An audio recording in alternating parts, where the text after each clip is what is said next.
Welcome to this Windows channel, and this is the Tech News Update. We are Monday, January the 29th, 2018, and today in our Tech News Update, we have Malwarebytes as a little problem, it seems. If you're a Malwarebytes user and find that your computer is kind of a little sluggish, and I've noticed that maybe even Malwarebytes uses high resources, well, Malwarebytes, they actually know about it. And they say that the latest version actually fixes this issue.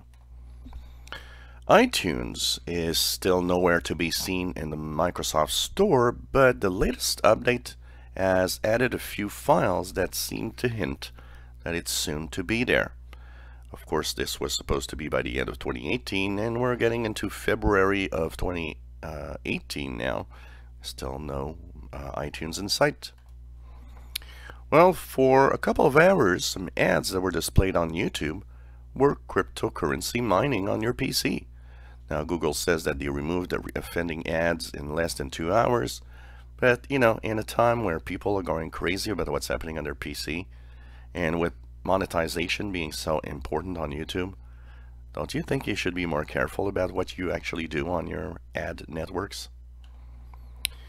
Well, the grumpy cat is an image, and basically that's been on the internet for a while now, and has a company that actually does beverages just found out you can't do whatever you want with this image.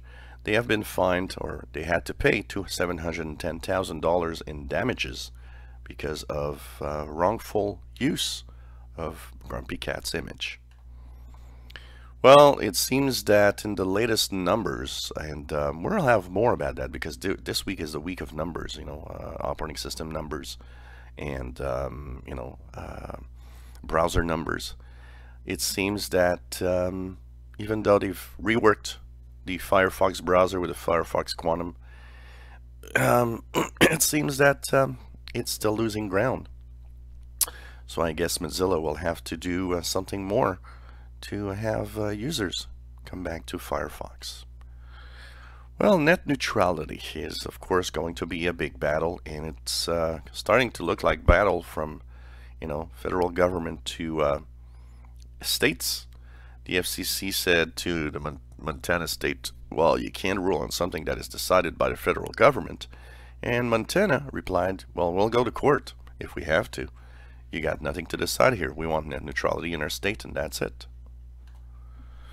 Well, gender gap in the tech workplace is real, in that nobody will say it's not real.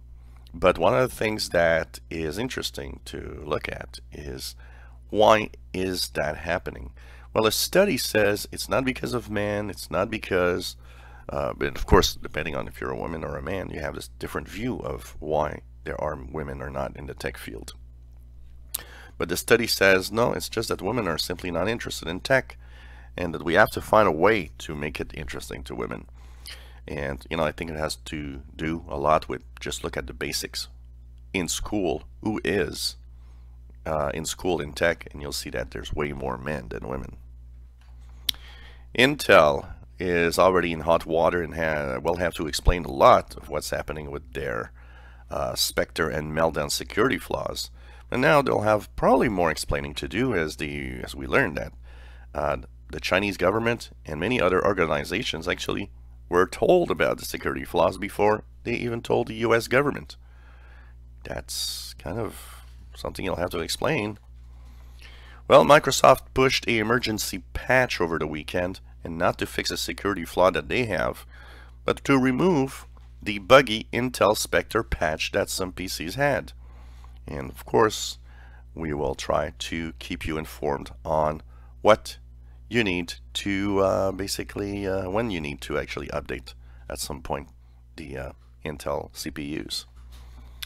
Facebook is going to be pushing a brand new security settings or privacy settings panel, and the reason why, the European Union is about to enforce on May the 25th some new rules, and these new rules will be very, very tough. In every company, everything will need to have clearer security panels, security information. So a brand new privacy settings panel that is apparently easy to understand is coming to our Facebook soon. And how are millennials different from older tech users? Well, it seems that when we look at millennials, versus older tech people, they prefer privacy and security than over convenience, where older people like convenience over privacy and security. So it seems they are really aware of what's happening in security and privacy around them, and they want to maintain that. Not bad. So this was the Tech News Update for Monday, January the 29th, 2018. Enjoy our videos, please subscribe, give us thumbs up. Thank you for watching.